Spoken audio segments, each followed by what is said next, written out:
Lan, I've just about finished homepage maintenance. Yeah. I'm working. All you say is, yeah. Oh, hey, Roll. Hi, Omega. Hey, Roll. This is a letter from Mail to Lan. Okay, got it. Later. Thanks. Lan, you've got mail. The only time they actually show how emails delivered in the entire series from memory. New Dentown AC/DC Metro line opens today. Hey, Yai's birthday's coming up. Wanna come with me to buy a present? Meet in front of the Metro line station. Okay, I'll be back. Respond to this mail? Sure. What do you tell her? Let's go shopping. Although you go alone sounds hilarious. Right on. Go ahead and write your mail. Lan wrote response. I'll go give this to Roll. And with that, hello everyone and welcome back to Let's Play Megaman Battle Network Operate Star Force. In the last part, we wrapped up the Waterworks scenario, and now we're given a little more leeway to explore around the world again, but let's give that email to Roll, most importantly, and first off. Oh, you brought the answer. I'll take this to mail. See you later. Now, it's at this point I go around the internet wandering for a little bit in the footage, but I don't ultimately get anything super important. I think this is the point I went to get a howitzer H chip, maybe, but otherwise, don't worry too much about anything. Oh. Thanks for the help. I thought this might help you. You know about the official net battlers, right? Well, in order to share the tricks of the trade, they're using an ML mailing list to spread information. I know it's not allowed, but I talked to a friend. He got you on the list, so you should get the mail too. It's useful for info about battle chips, viruses, and advances. Cool. Thanks, Freud. That's more useful on a fresh playthrough, yes, but still, kind of cool. The more important thing at this point is I believe that Higsby's selection has expanded? Yes, it has, and it has Fast Gauge A. Now this doesn't code well with what I have at all, but I would recommend buying it all the same, because what it does is that it speeds up the rate at which your custom gauge fills by a substantial rate, to the point where you can probably get 2 to 3 at times as many turns as you normally could in as much time. And for getting S ranks on bosses or normal viruses or anything like that, it's damn near essential. There is another variant to that we can get here in Operate Star Force in every game in the series moving forward, rather. But ultimately, we'll get that when we get it, honestly. Because that's a post-game goal by and large. Will you trade your Dash Tech G for a Repair H? Sure, why not? I have extras now. The Repair chip does actually have one use that I haven't mentioned yet, and that it is part of a decent Program Advanced, rather, not Game Boy. I've done that a lot. I've been calling the GBA the Game Boy Advanced for years when it's the Game Boy Advance. No D. And I've done the same thing for Program Advances for no discernible reason. I could not tell you why. For the life of me, it's just how I've always said it. But ultimately, my point is ultimately, that Program Advance that uses Repair, I'll go over it later, but I never actually use it. At this point, though, we want to fight Sal again, because Woodman has upgraded to Woodman V2, meaning we can get his battle chip. With that said, at this point, you might actually have some good fire chips, like Fire Sword, or the Fire Tower chips, so he's ultimately easier on the second fight onwards, I find, outside of his potential damage increase. I don't think he gets any new attacks, but we are going to be able to get his battle chip from this, of course. And Woodman's battle chip is a little bit odd in that what it does is that he skewers the entire enemy area row by row with wood towers. Does 60 damage at base, the later versions increase by damage 20 each. However, I forget if this is still a thing in Operate Star Force. In the original Battle Network 1, the chip was bugged, so that even if panels were missing, they were still hit. So say the front 2 rows of the enemy field were completely destroyed by panel out chips or what have you, howitzer / hardheads if the case was needed. You would still hit those if, say, like a Fishy was flying across those. Not that really comes into play in Battle Network 1 ever or at all, but that is a bug you could theoretically take advantage of. With that said, this is why I went to go get the Howitzer H chip, because now we can trade with this guy for a Buster Punch C. Buster Punch is the exact same as Guts Punch, just weaker and coded differently. Similarly, on our way back down to seeing Freud, because that's the main reason I'm here at the Waterworks, there's going to be a lady we can talk to who will want that Repair H we just got in a trade for the Hammer M chip. Hammer hits one space in front of you and can break obstacles like cubes. Notably, it got a noticeable damage buff in Operate Star Force to 220 from 100. I'm really sorry about the other day. From now on, if something happens, I'll be sure to get help from those around me. And I need to upgrade Iceman. At this point, we can fight Iceman V2. I will help with the help of my family's love. And Iceman. Feel like in a net battle, one of those is definitely more key than the other, but you know what? Inspiration is inspiration.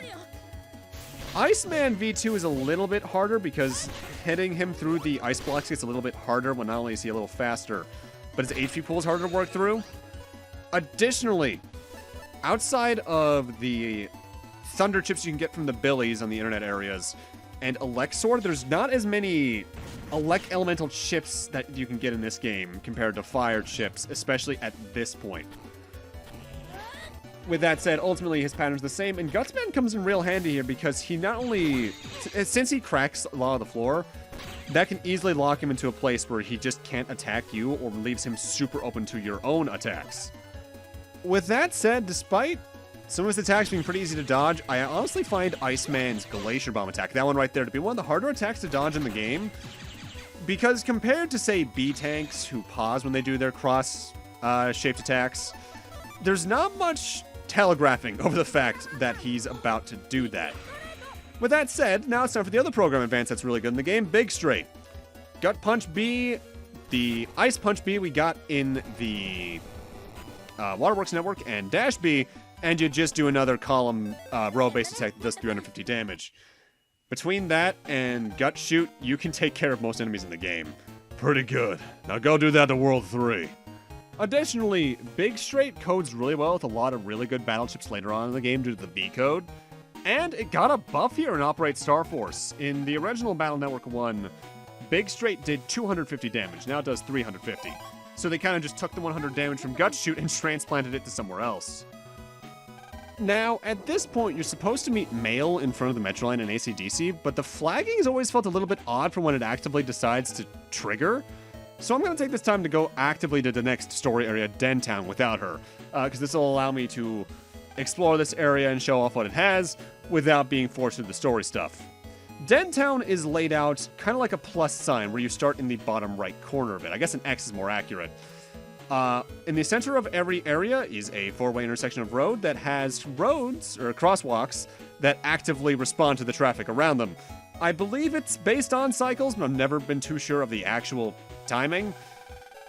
The important thing is sometimes if you get stuck behind a crosswalk like that, because it will actively block you from crossing the road, is these yellow stairways on either side of the road, they teleport you to the opposite side.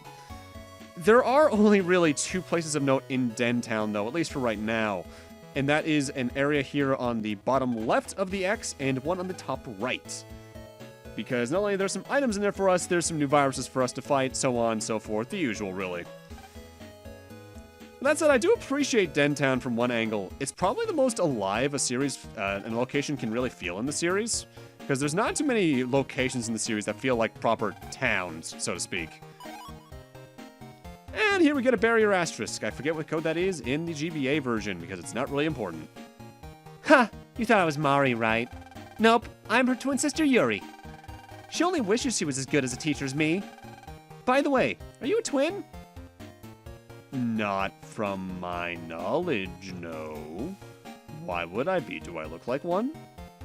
I feel like you can't really tell just by looks. That right? I'll tell you this.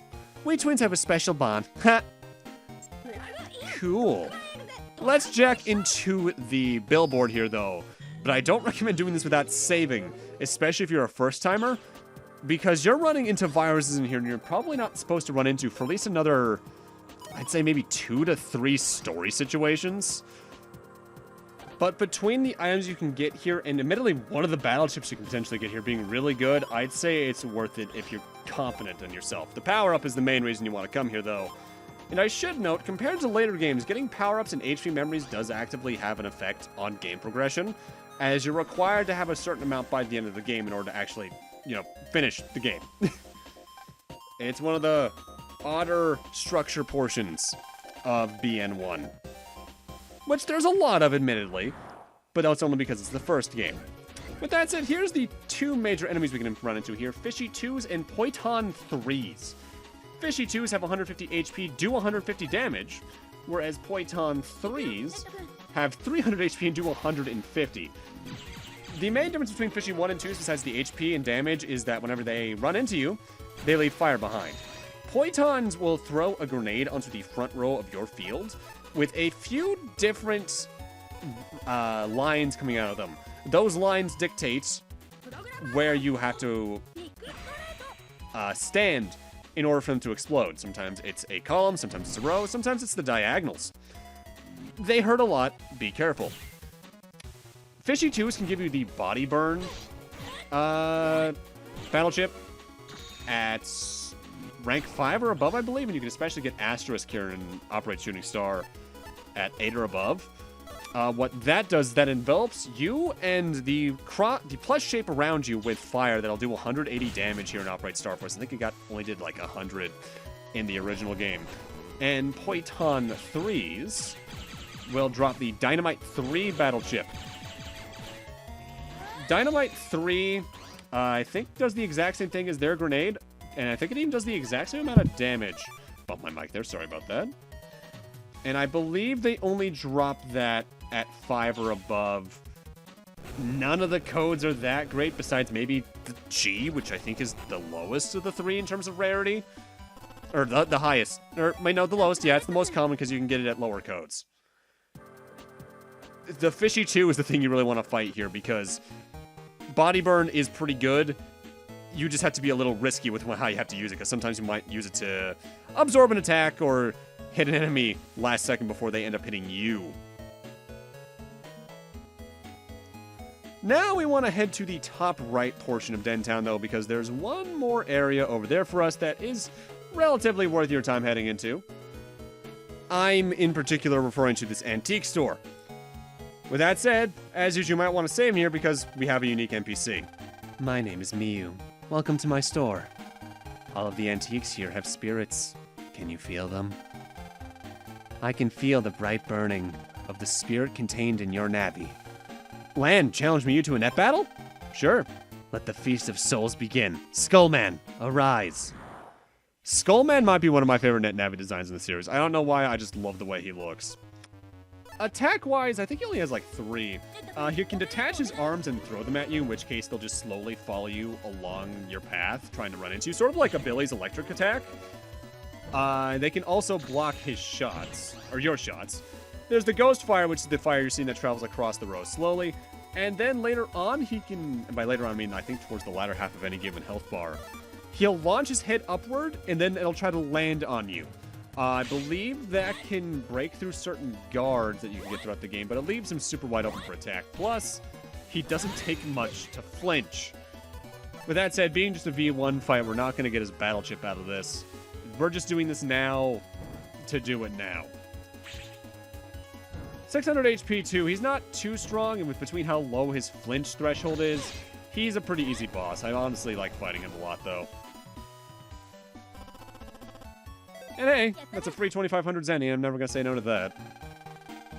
You have truly shown me the power of your spirits. That Navi should do well in defeating the evil spirits, which surround us now. Here, take this. And we get Miyu's link, and I forget if we actually need that. The spirits of your Navi and yourself shall grow together and become as one. But being a unique NPC, we of course have a homepage here we can jack into in her mirror. And this place is home to a couple of new viruses if you haven't fought them before. With that said, we can't use it to access the net yet, of course. But I would recommend finding the new viruses here because one of them has a chip I decently like. Sort of. The first virus you can run into here is the Mosquirito line. This is the Mosquirito 1, 200 HP, 50 damage. They're basically the exact same as the Fishies in terms of how they work, in that they just patrol across a column, and if they are on the same row as you, they'll dash at you. The main difference is their HP, their damage, and if you get hit by them, they'll drain your HP into their own pool, healing themselves. With that said, they're very predictable to face, and things like Fire Tower can hit them twice.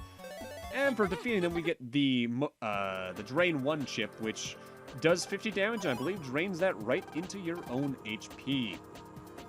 I believe you get Drain 1 at ranks 5 or above. The A code you get from A through S is probably your best bet for anything useful. And now we want to go into this, a large vase, but it's not normal. You can jack into it. I only knew you could do this when I first played the game because this is an active plot element in Miyu's chapter of the manga, which was actually how I got introduced to Battle Network from memory. It was my first manga ever, too. Because they did a decent job of trying to bring every Navi in. Sharkman, no, not Sharkman. Woodman and a couple of others got the short side of the shaft in that regard, but most of them showed up. And the next new virus is a Can Devil 3. 300 HP, 200 damage. These things are annoying. They're fire elemental, so you can take them out with water damage pretty easily, like so. But what they do is they move across the column slowly, trying to track onto you, and when you're on the same row as them, they fire a slow fire projectile at you. With that said, you may have noticed they also had a candle with them. If you damage them and the candle is lit, they'll slowly recover their health up to max. So what you want to do is kill them quick. For defeating them, they drop the Candle 3 battle chip, which isn't a damaging battle chip, it's a support chip. It sets a candle, I think, in front of you, and you'll slowly recover your HP. I believe they start dropping that at, I want to say, rank 7, though, so it's a little harder to get the most battle chips in that regard. But with that, I'm going to need to end this off here. Thank you guys for watching, and in part 11, I guess we're going to go meet up with Mail. See you guys then.